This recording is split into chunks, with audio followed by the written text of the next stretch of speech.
Selamat pagi adik-adik. Selamat pagi, Ibu. Perkenalkan, saya Yuni dari program studi S1 Keperawatan.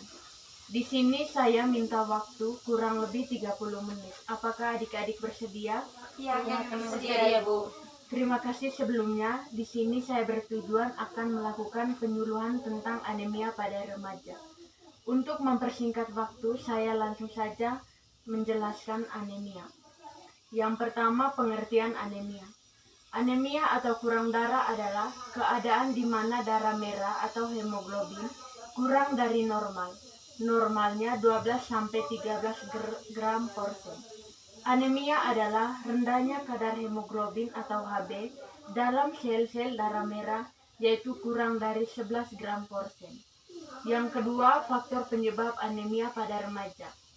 Yang pertama, rendahnya pengetahuan para remaja terhadap isu kesehatan dan ilmu kesehatan. Bagi mereka, kesehatan bukanlah hal utama yang harus menjadi perhatian. Masih merasa muda sehingga tidak harus menjaga kesehatan.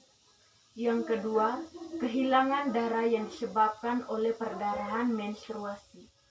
Yang ketiga, kurangnya zat besi, vitamin B12, asam folat, vitamin C dalam makanan yang dikonsumsi. Yang keempat, pola hidup remaja berubah dari yang semula teratur menjadi kurang teratur. Misalnya sering terlambat makan atau kurang tidur. Yang kelima, ketidakseimbangan antara asupan gizi dan aktivitas yang dilakukan. Tanda dan gejala anemia. Yang pertama, perasaan mudah lelah, lemah, letih, dan lesu. Yang kedua, sering mengantuk.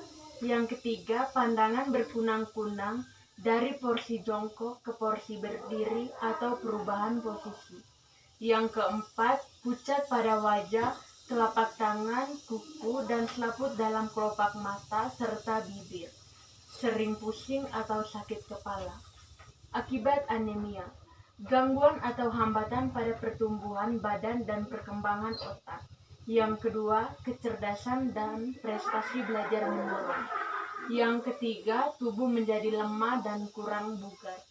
Yang keempat, produktivitas dan aktivitas menurun.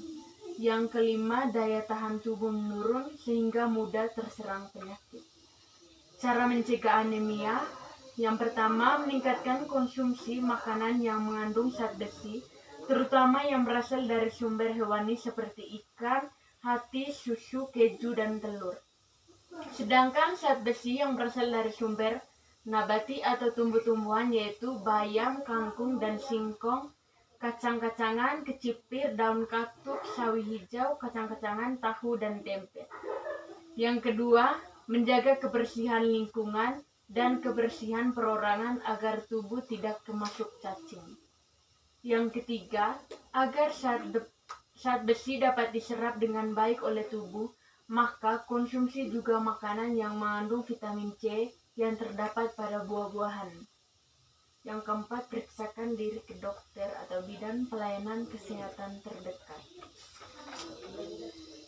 Sekian penyuluhan hari ini. Mungkin ada yang adik-adik tanyakan tentang anemia? Oke, kalau begitu selama penjelasan tadi apa yang adik-adik mungkin ada yang adik-adik tanyakan? Baik, Ibu, saya Silakan. saya mengerti tentang anemia. Anemia atau kurang darah adalah keadaan di mana darah merah atau hemoglobin kurang dari normal. Normalnya 12-13 gram persen. Anemia adalah rendahnya kadar hemoglobin dalam sel-sel darah merah, yaitu kurang dari 11 gram persen. Mungkin ada lagi. Akibat anemia. Yang pertama, gangguan atau hambatan pada pertumbuhan badan dan perkembangan otak.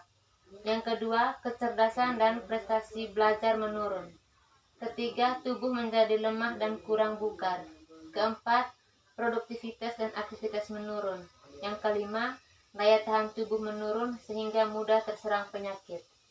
Aduh, bagus sekali jawabannya dari adik-adik. Terima kasih untuk jawabannya. Sampai di sini penyuluhan kita hari ini tentang anemia. Mohon maaf apabila banyak kekurangan dalam penyampaian materi tadi. Sekian dan terima kasih. Sama-sama Ibu.